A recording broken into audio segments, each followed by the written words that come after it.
Fairly calm here now at Doug Kingsmore Stadium, but expect it to look a lot different as we get closer to 7 p.m. An exciting win for the Tigers at Pitt, but they still have some work to do and could use some help from fellow conference opponents with losses from Miami and SMU for a shot at that ACC title. While so much of the action is focused on what happens inside the stadium, South Carolina and Clemson fans get set for game day long before kickoff. On the court, the Clemson Tigers host the #1 South Carolina women, seeking the program's 43rd straight win. I think fans' nerves have calmed a little bit. They're out here enjoying the festivities, getting ready for Game 3. But Gamecock fans not used to seeing their team blow a 25-point lead that late in the game. They are used to, however, competing in this tournament, seeking a 9th conference championship in the last 11 seasons. Dawn Staley and her squad always finding a way to turn it on when it matters the most. We are just 2 days away from one of the state's biggest rivalry matchups, with South Carolina visiting the Clemson Tigers Saturday at high noon. Loftus went 3-2 as a starter last season, passing for just over 1,000 yards and 8 touchdowns. 1:37 on the clock in the second when all the momentum shifted to South Carolina in their matchup against #7 Alabama. With it being your 4th season, obviously this is when people really want to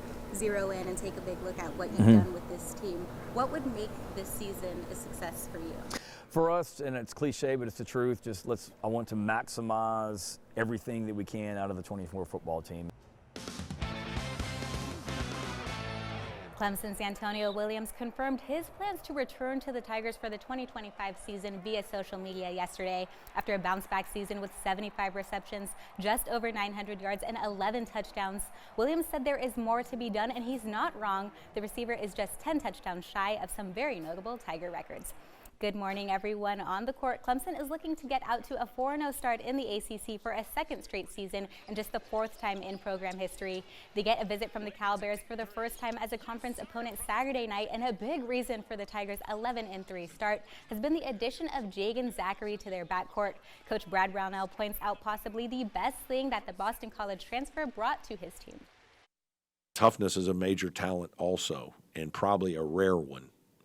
So when you have a guy who brings toughness to your team, sometimes that's as good a talent as there is. In 14 starts, Zachary leads the Tigers in assists and steals while shooting just over 42% from the field.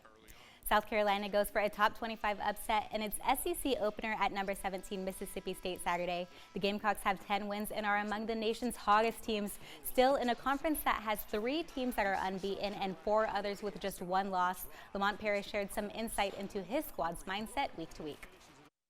When the league is this good and you have this many quad 1 opportunities, you're going to have to be able to turn the page from one game to the next. It's not to mean that you don't care. It's not to be that you don't learn from it, but you can't let it affect your next performance. You just can't. Mississippi State is the first of 3 ranked opponents the Gamecocks will face in the next week. A win would be South Carolina's 2nd over a top 25 squad this season.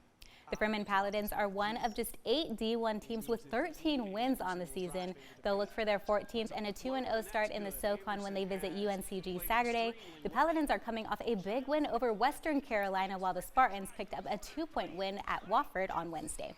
Join us here on the CW62 for Ingles College basketball as the Mercer Bears visit VMI at 4:30.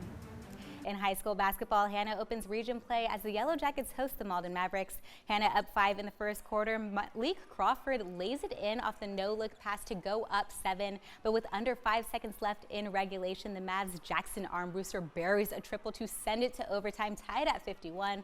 Malden up 2 in OT when Alvarez Smith drops in 2 of his 23 points on the layup to go up 4, and with under 40 seconds left to play, a tied game again, Smith makes another drive to the bucket as the Mavericks take the 65-61 win. On the girls' side, the Yellow Jackets up 6 midway through the second quarter. Tamara Wynn feeds it to Harmony Earl, who lays in 2 of her 21 points on the night.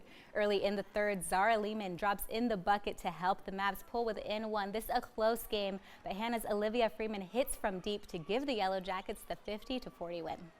The Walhalla Razorbacks visited Chapman in a non-region battle. The Panthers got off to a quick start with threes raining in from left and right. This one courtesy of Colby Moon throwing in the moon shot to make it a 10-point lead. But Walhalla came clawing back. Jackson Wise picks the pocket and takes it up the court. He can't get the shot to fall, but Jackson Smith was right there as Walhalla pulls out the 67-64 win. On the girls' side of this one, Walhalla's leading scorer Gianna Ortiz Vieira busts out a spin move and lays it in for a 19-point Razorback lead heading into the half. The Panthers would pull closer in the third, but Walhalla's Cami Roach got cooking in the fourth. That was her fourth made three in a row to help the Razorbacks improve to 12-3. In the NBA, the Hornets look for win number 8 of the season against the Detroit Pistons. Up 5 in the second quarter, Mark Williams takes the contact and throws it down to build a 7-point lead. Williams, with 18 points on the night, helped to keep the Hornets ahead early, and so did this guy, Miles Bridges, at the buzzer. Builds the largest lead of the game, but that lead falling late. The Pistons up 3 in the fourth, and Charlotte with a shot, but Bridges can't get this one to fall. The story stays the same for the Hornets. Close, but not enough as they fall short 98-94. In MLB news, the Braves' Charlie Morton has agreed to a one-year, $15 million deal with the Baltimore Orioles. The 17-year veteran and two-time All-Star posting an 8-10 record with Atlanta in 2024, and at 41 is one of just 4 pitchers with at least 30 starts since 2018. Finally, on the ice, the Swamp Rabbits head down to Florida to visit the Orlando Solar Bears. Early first period, Brent Peterson finds the back of the net for the Rabbits for the first goal of 2025. The goals kept coming for Greenville, who jumped out to the early 3-0 lead on the way to the 5-2 victory. That's a look at sports. The news will be back right after the break.